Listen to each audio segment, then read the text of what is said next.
So the implementing regulation under the new European drone regulations really provides drone pilots across the entirety of the EU with the do's and don'ts of how to conduct safe and legal drone operations. In today's video, we look at the 5 key takeaway points from the regulation that we think you might be interested in.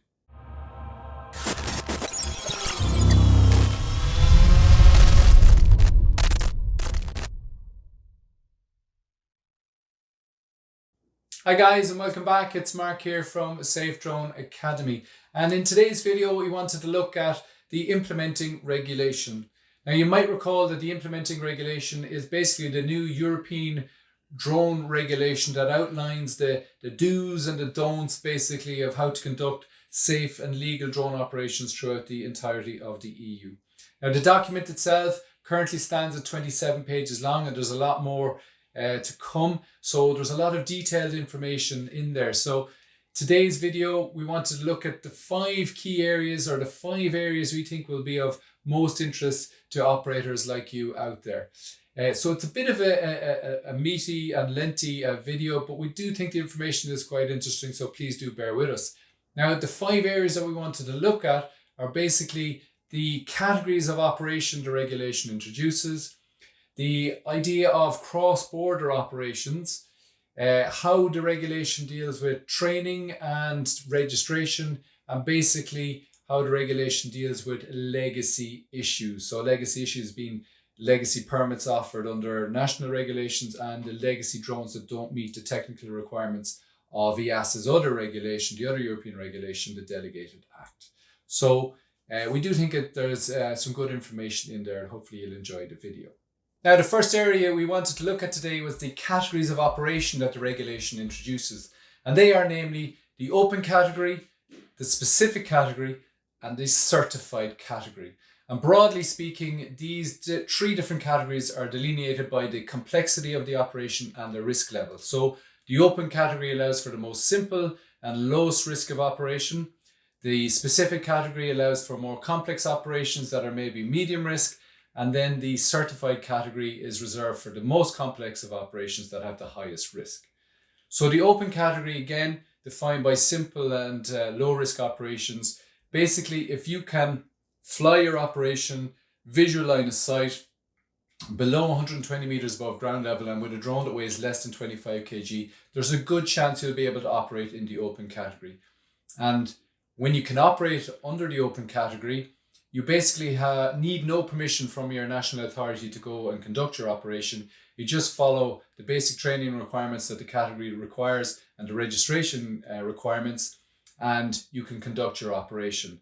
This is regardless of whether you're doing the operation for recreational or commercial purposes. And we think a lot of people will operate quite happily in the open category. Now, as the complexity of your operation increases, or its risk level increases, you'll end up in this specific category. Now, an example of a complex operation is, say, a beyond visual line of sight operation where there's a medium level of risk.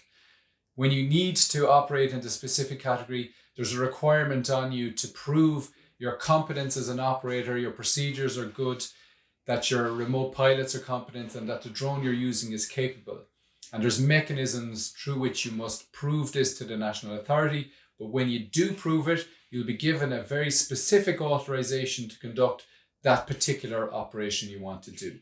And again, this is required whether you're doing the operation for commercial or recreational purposes.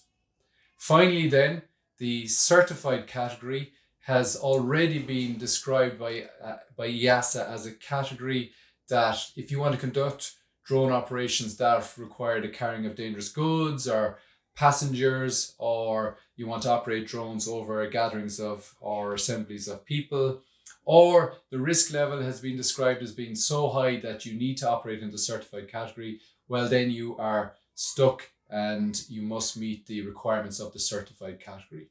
Now, these requirements haven't yet been published.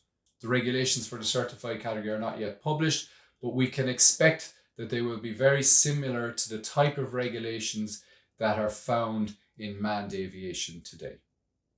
The next area I wanted to look at was this idea of cross-border operations. Now, to give a little bit of context, currently in the EU, with all the national regulations that are in place, it's very difficult to have an EU-wide operation because one permit or authority issued in one member state is not valid in the next. So it's very complex and difficult and not straightforward. And so it generally doesn't happen. Now, under this new European regulation, that restriction is basically removed. Now, if you're operating in the open category, as no permission or authorization is required from your national authority, once you've done your training and met your registration requirements and fly within the rules of the open category, well, then you're free to operate in any member state. If you're in the specific category, you would probably have been given a specific authorization from your national authority to conduct your drone operation. Now, you can take this authorization, and if you want to conduct cross-border operations, or indeed you want to fly exclusively in another member state, well, then you must take that authorization, go to the new member state's national authority, give them your authorization, make any amendments to the authorization that is required for what you're doing in that country. Once all that is done, you'll get an approval from that new member state's national authority to conduct your drone operation, and that new member state national authority will advise your own national authority of any changes to your authorization and basically indicate to them that you have that permission now to operate in that country. So this is great news and will allow for cross-border operations and should really help the EU drone industry to flourish and give businesses the confidence to adopt EU-wide drone policies. Next item on the agenda is registration, and the new European rules introduces regulations for all countries across the EU. Now, where I'm from in Ireland, we already have registration, but the new European registration requirements are different from those that we're used to here today, because the European rules require operators of drones to actually register. So any legal person or legal entity that wants to operate drones is known as an operator, and as an operator, you're required to register. So Safe Drone Academy will register as an operator, and we'll be given a registration number, and we'll then affix that registration number to every single drone in our fleet. So the same number will be on all our drones, and that number must be easily identifiable when it's affixed to your drone. Later on, the regulation allows for e-registration, which is basically where you input your registration details into the drone, and the drone will broadcast that registration detail. Depending on who you are on the ground, you'll then be able to look up and receive those signals and basically find out more or less who that operator is, and that is a feature of the regulations going forward. But a bit more work to be done on how that will be implemented and who really should get the information. Now, the regulation requires that you only register once, so you'll register with your national authority. The national authority will set up a digital database of all registered operators, and that database is required then to be shared to all other member states. So no matter which country you're in, there should be access to your registration details. Finally then, some people might be wondering, why is registration even required? Well, basically, it's kind of understood that by having registration, it's a good way of enforcing rules or making people aware of rules. So if you have registration, people will know that registration is required and therefore will probably go and make themselves more aware about the rules. But also, when you have to affix any sort of number or ID to a drone, you're more inclined to basically follow the rules. So it is also seen as an enforcement tool. So that's kind of the reasoning behind registration for the most part. And it's now required throughout the entirety of the EU as a result of the regulation. Moving swiftly along then, I wanted to look at the idea of training, and is training required under the new European system? Well, first up, just to again provide a little bit of context, currently under national rules across the wider EU, a lot of countries require you to train if you want to fly for commercial reasons. Now, as the European rule does away with the idea of commercial versus recreational, basically some level of training will be required by all operators. If you're in the open category, the training could be as simple as reading the manual for the very lightest of drones that you want to fly. But more than likely, even in the open category, you will be required to conduct a basic foundation course and pass some sort of online multiple choice exam. And the regulation allows for a 40 question multiple choice exam. And again, this is regardless of whether you're flying for recreational or commercial purposes. As you move up the scale in terms of complexity of operation and the risk level of your operation, the competence of your remote pilots will need to reflect the type of operation being done. So you will be required to conduct more extensive training, pass more extensive exams, up to and including taking a practical assessment of the operation that you want to fly. So if you wanted to get an authorization to fly a beyond visual line of sight operation, your training will be very much tailored towards the complexities of beyond visual line of sight, and you will also be required to demonstrate the procedures and the concepts that you have at a practical level to prove that your pilots and you as an operator have the competence to conduct that. So in a nutshell, guys, training is required for all categories of operation, and the level of training increases depending on the complexity and risk level of the operation. Finally then, guys, I wanted to look at legacy issues as described and prescribed by the European regulation, right? So what do I mean by legacy issues? Well, basically legacy permits, and legacy permits are basically the national permits that are issued and currently enforced under national regulations. Can we still use them under the European regulations? And then legacy drones. Legacy drones are basically drones that don't meet the requirements of the Delegated Act.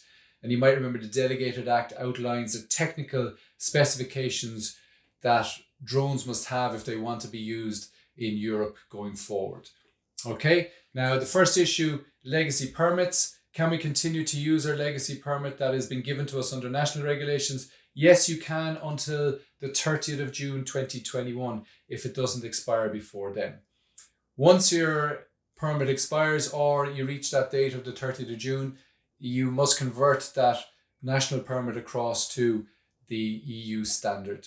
And EASA has left the conversion mechanism up to each individual state to implement as they see fit. But when they're converting from one to the other, they must keep in mind the spirit of the EU regulation. The next issue then is your legacy drone. Can you continue to use it? Well, the simple answer is yes. Depending, if we're looking at the open category first, depending on the weight of your legacy drone, you'll be able to operate in one of the subcategories that the open category introduces. And you may or may not have a little bit of restriction within that subcategory when you're operating your legacy drone, but you can continue to operate that legacy drone in the open category until the 30th of June 2022. After this date, then all legacy drones will end up in the most restrictive of the subcategories of the open category, which basically is the A3 subcategory. And this allows you to only fly when you're 150 meters removed from residential, commercial, industrial, and recreational areas. So your flying area is 150 meters removed from those locations, and within your flying area, there can be no uninvolved people in that flying area. So that's quite a restriction in terms of legacy drones after the 30th of June 2022. In the specific category, if you want to use a legacy drone, you have a little bit more freedom because your risk assessment that you're required to conduct in the specific category will allow for the fact that your legacy drone doesn't meet the technical requirements of the Delegated Act. So a bit more freedom, and certainly we would expect as professional operators who've already invested in their operation, they'll probably want to end up in the specific category so they can continue to use their legacy drones. Now, legacy drones in particular, we have another video on this that goes into it in the idea in a bit more detail, so you might want to have a look at that. As we do have a more detailed videos on some of the areas that we've just touched on today, particularly the open and specific categories. So we'll do a bit of a deeper dive into all those areas in different videos. So today we just really wanted to introduce these kind of 5 areas that we think will be of most interest to people. Hope you've enjoyed the video. If you have any questions or comments, just leave them in the comment section below and we'll try and get to them, or you can contact us here at Safe Drone Academy through our website, safedrone.ie. But for the moment, we leave it at that. Thank you for watching the video. Hope you enjoyed it. We look forward to seeing you again in the near future. Take care and bye bye.